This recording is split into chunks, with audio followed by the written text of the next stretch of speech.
ఎట్లా ఉంది మొత్తానికైతే బాస్ ఇస్ బ్యాకా? డెఫినెట్లీ బాస్ ఇప్పుడే కాదు ఎప్పుడో బ్యాక్. అవునా? ఇప్పుడు వాళ్ళు మళ్ళీ ఇప్పుడైతే బాస్ ఇస్ బ్యాక్ అంటున్నారు. అంటే ఇప్పుడు వాళ్ళు కొంతమంది అనుకుంటున్నారు కేసీఆర్ గారు ఎక్కడికి పోలేదు, తెలంగాణలోనే ఉన్నారు, నిరంతరం తెలంగాణ ప్రజల గురించి ఆలోచిస్తూనే ఉన్నారు, వారి సమస్యల మీద ఎట్లా పోరాడాలని మా నాయకులను ఎప్పటికప్పుడు యాక్టివ్ చేస్తూ వాళ్ళ గ్రౌండ్లో పంపించి వాళ్ళ సమస్యలు లేకుండా చూడాలని చెప్పారు. ఎందుకంటే గతంలో ప్రభుత్వం వచ్చిన కొన్ని రోజుల్లోనే మేము వాళ్ళని ప్రశ్నిస్తే మేము ఇంకా మా చైర్లో కూర్చొని కూడా లేదు, అప్పుడే మమ్మల్ని ప్రశ్నిస్తున్నారని మాట్లాడింది. అందుకనే కొన్ని రోజులు మన మొదటి సీఎం అయిన కేసీఆర్ గారు ఆగి వాళ్ళకి టైం ఇచ్చారు. వాళ్ళు ఏమన్నారు, వచ్చిన 100 రోజులను మేము అన్ని చేసేస్తామన్నారు. 100 రోజులు కాదు, 14 నెలలు అవుతుంది. ఇప్పుడు దాకా నువ్వు చేసింది లేదు, పీకింది లేదు. కేవలం పీక్తున్నావు ఏమైనా అంటే బ్యానర్లు పీక్తున్నావు, కేసులు పెడుతున్నావు, గివి మాత్రమే చేస్తున్నావు మొత్తం రాష్ట్రం అంతటా కూడా. సో ఈ ఇబ్బందికరమైన పరిస్థితిలో నిరంతరం తెలంగాణ ప్రజల గురించి ఆలోచిస్తున్నారు. ఆయన ప్రజలలో కనిపించకపోయినా కూడా ప్రజలు కేసీఆర్ గారు కావాలని కోరుకుంటున్నారు. నువ్వు రోజు పొద్దున్న లేస్తే 24 గంటలు పనిచేస్తున్నా అని చెప్తున్నా ముఖ్యమంత్రి, మరి నిన్నెందుకు కోరుకోవట్లేదు? ప్రజలు కోరుకోవట్లేదు, అక్కడ ఉన్న వాళ్ళ మంత్రులే వాళ్ళ పేర్లు మర్చిపోతున్నారు. మొన్ననే నిన్ననే అనుకుంటా ఆ జూపల్లి కృష్ణారావు గారు పేరు మర్చిపోయారు, ముఖ్యమంత్రి కేటీఆర్ గారు అంటారు, దానికి ముందు జగ్గారెడ్డి గారు, అట్లా చాలామంది రేవంత్ రెడ్డి గారిని ఒక ముఖ్యమంత్రి గారిని చూస్తలేరు. అంటే ఎవరైనా కూడా వాళ్ళ స్థాయిని పెంచుకుంటే వాళ్ళ వాల్యూ పెరుగుతుంది. ఇట్లా దిగజారి రాజకీయాలు చేస్తే డెఫినెట్గా ఎవరు కూడా యాక్సెప్ట్ చేయరు అండ్ ఎవరు కూడా ముఖ్యమంత్రి గారిని గుర్తుపెట్టుకోరు. ఏం జరుగుతుంది లీడర్ లోపల, ఏం చెప్తున్నారు సార్? వెళ్ళొచ్చినా లోపలికి? వారిచ్చే మెసేజ్ చాలా స్ట్రాంగ్గా ఉంటుంది అండ్ వారు నిరంతరం యాక్టివ్గానే ఉన్నారు. అందరూ అనుకుంటారు సైలెంట్ ఉన్నారు. ఆ సింహ సైలెన్సే ఎదుటోళ్ళకి చాలా భయంకరంగా ఉంటుంది. అదే అంటారు కదా, ఒక అడుగు వెనుకకేస్తే 10 అడుగులు ముందుకు ఆ పంజా విసిరి గట్టిగా కొడతారని. సో అదే విధంగా కేసీఆర్ గారు ఉన్నారు. సో ఈరోజు భవన్కి రావడానికి రీజన్ ఏంటంటే మన బీఆర్ఎస్ వచ్చి 25 ఇయర్స్ అవుతుంది. సో ఆ సిల్వర్ జూబ్లీ సెలబ్రేషన్స్ ఎట్లా చేసుకోవాలి, దానికి కార్యాచరణ ఎట్లా రూపొందించుకోవాలి అండ్ మెంబర్షిప్ కార్యక్రమాలు ఎట్లా తీసుకోవాలి అండ్ కార్యకర్తలను ఇంకా కూడా యాక్టివ్ చేసుకోవాలి. సో వాళ్ళని ఎట్లా మనం పార్టీ యాక్టివిటీస్లో ఇన్వాల్వ్ కావాలి. ఎందుకంటే ఇవాళ రేపు ఏ కార్యక్రమం జరిగినా కూడా ప్రభుత్వంలో అది ప్రశ్నిస్తే కేసులు పెట్టే పరిస్థితి ఉంది. సో ఆ కేసులు పెట్టే పరిస్థితి ఉంది కాబట్టి మన కార్యకర్తలను ఎట్లా కాపాడుకొని ముందుకు వెళ్ళాలి, వాళ్ళకి పదవులు ఇచ్చి ఇంకా కూడా అంటే గతంలో కూడా పదవులు ఇచ్చి ఇప్పుడు ఇంకా కూడా కొన్ని పదవులు ఎక్కువ చేసి ఇచ్చి వాళ్ళని పార్టీ ప్రోగ్రామ్సే కానీ ప్రజల సమస్యల మీద పోరాడడానికి కేసీఆర్ గారు దాన్ని బేస్ చేసుకొని ఈరోజు మీటింగ్ పెట్టడం జరిగింది. అండ్ వారి మీటింగ్ గురించి తెలంగాణ రాష్ట్ర సంబంధించిన పార్టీ నాయకులే కాకుండా తెలంగాణ ప్రజలందరూ వేసి చూస్తున్నారు. భవన్కి వచ్చిండు, కేసీఆర్ గారు ఏం మాట్లాడతారు, ఏం చెప్తారు అని చెప్పేసి టీవీల ముందు కూర్చొని చాలామంది ప్రజలు వేచి చూస్తున్నారు. సో అండ్ రేవంత్ రెడ్డి గారి స్పీచ్ వస్తే కట్ చేస్తున్నారు, కేసీఆర్ గారి స్పీచ్ గురించి వెయిట్ చేస్తున్నారు. ఎందుకంటే చాలా సందర్భాలలో రేవంత్ రెడ్డి గారి మీటింగ్ స్పీచ్ అయినప్పుడు కేసీఆర్ గారిది మిస్ అవుతున్నాం, ఆయన ఉంటే మాకు చాలా బాగా చెప్తుండే, ఆయన స్పీచ్లో నేర్చుకునే విషయాలు, ఇన్స్పైర్ అయ్యే విషయాలు, మోటివేషన్ విషయాలు ఉంటుండే. కానీ ఈయన రేవంత్ రెడ్డి గారు మాట్లాడే విషయాలు బూతులు తప్ప, మ్యాటర్ లేని విషయాలు తప్ప ఇంకా ఏవి లేవని చెప్పేసి ప్రజలందరూ కూడా గమనించారు. ఈరోజు కాంగ్రెస్ ప్రభుత్వం వచ్చిన తర్వాత హేమ గారు నిజంగా అత్యంత ఎక్కువ మోసపోయింది మహిళలే. వాళ్ళకి ఇచ్చిన హామీలు, ఎందుకంటే విద్యార్థులకు స్కూటీలు ఇస్తామని చెప్పిండ్రు, వాళ్ళకు ఆరోగ్య విద్యా భరోసా కింద 5 లక్షల కార్డు ఇస్తామని చెప్పిండ్రు. ఆ తర్వాత అత్యంత పెద్ద ఈరోజు మీరు, మా మదర్ అయినా, నా వైఫ్ అయినా వీళ్ళందరూ కూడా నమ్మింది ఏంటంటే కాంగ్రెస్ గవర్నమెంట్ వచ్చిన తర్వాత 2500 వస్తాయని చెప్పేసి 14 నెలలు అయింది, ఇంతవరకు దాని మీద ఎలాంటి ఊసు లేదు. విద్యార్థుల స్కూటీలో ఊసు లేదు.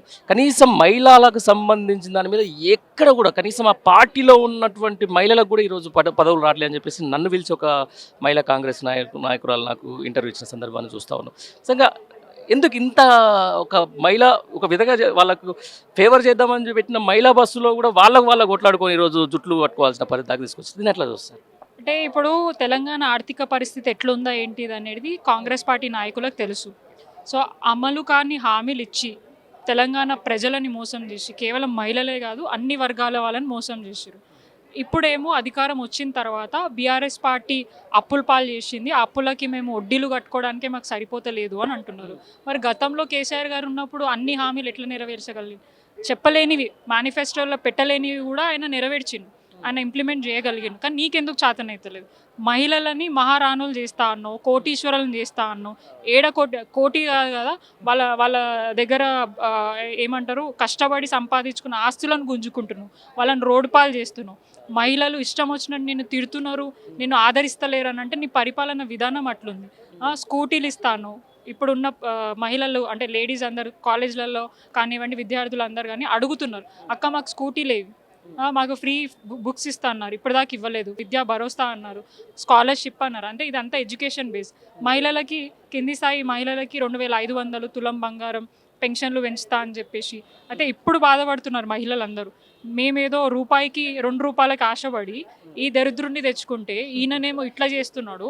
అప్పుడు కేసీఆర్ ఉంటే బాగుంటుండే, కనీసం నెలకి ఇవి ఇస్తుండే, మాకు అవి ఆసరా అవుతుండే. కానీ ఇప్పుడు ఈయన వచ్చినాక కూడా ఇస్తలేడు.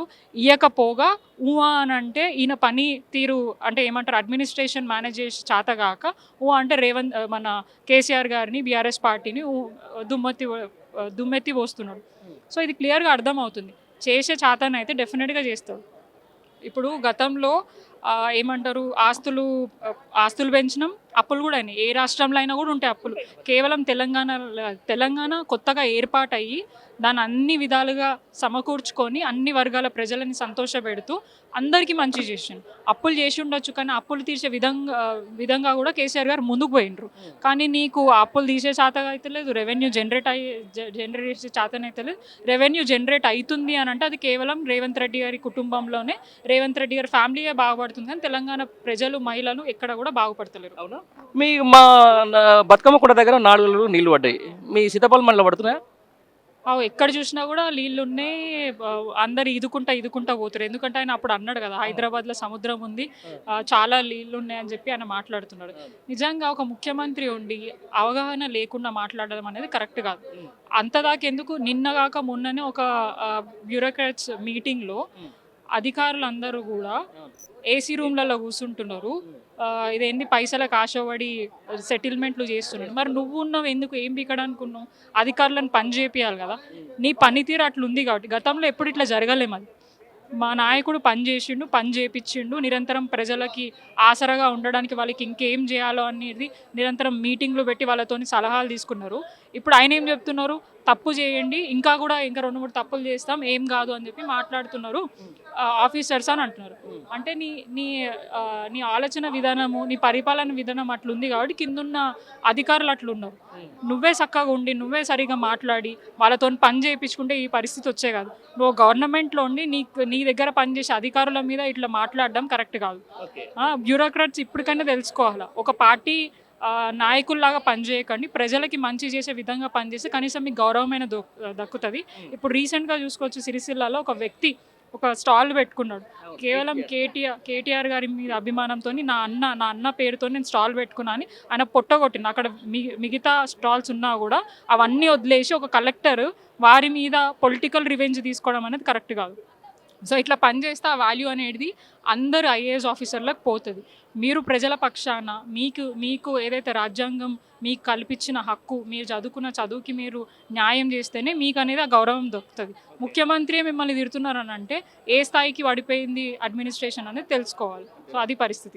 ఎప్పుడు ద లైన్ ఏమగారు, మోస్ట్ ఎలిజిబుల్ లేడీ పొలిటీషియన్ ఎవరు ఉంటే మీరు మొన్న ఏదో మీ సోషల్ మీడియా చూసిన ఎంగేజ్మెంట్ చేసుకున్నారు, ఎవరంటే అబ్బాయి? లోకలే అండి, సాఫ్ట్వేర్ ఎంప్లాయీ. ఇక పర్సనల్ క్వశ్చన్స్కి వద్దులేండి. ఇప్పుడు మనకు రాజకీయంగా ప్రజల సమస్యల మీద మాట్లాడాలి. ఫైనల్గా ఈరోజు సమావేశం అయిపోయిన తర్వాత అంటే ఏ విధంగా ఒక బూస్టింగ్ రానుంది అంటే బీఆర్ఎస్ పార్టీ క్యాడర్లో?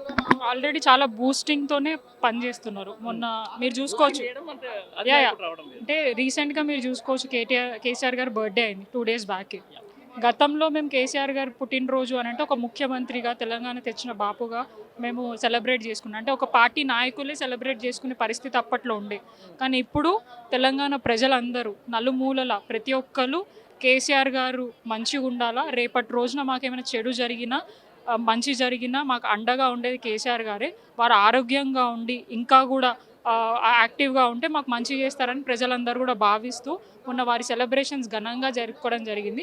మీరు చూసి ఉండొచ్చు, మొత్తం తెలంగాణ నలుమూలల నుంచి, కేవలం ఇక్కడే కాదు వేరే దేశాలలో, ఆస్ట్రేలియా, యుఎస్, పారిస్, ఎన్ఆర్ఐస్ వాళ్ళు కూడా కేసీఆర్ గారి బర్త్డే సెలబ్రేట్ చేసుకున్నారు. ముఖ్యమంత్రి బర్త్డే అయింది లాస్ట్ టైం, అసలు ఆయన బర్త్డే వచ్చిందా, పోయిందా, చచ్చిందా అనేది కూడా లేకుండే. మేము మా కేసీఆర్ గారి అభిమానంతో అక్కడ ఫ్లెక్సీలు వేయడం జరిగింది. అరే ఇంత చిల్లరగా ఉంటాడా నాకు అర్థం కాదు ఒక రేవంత్ రెడ్డి. ఇంత ఓర్వలేనితనమా? ముఖ్యమంత్రి అంటే ఎంత హుందాగా ఉండాలా?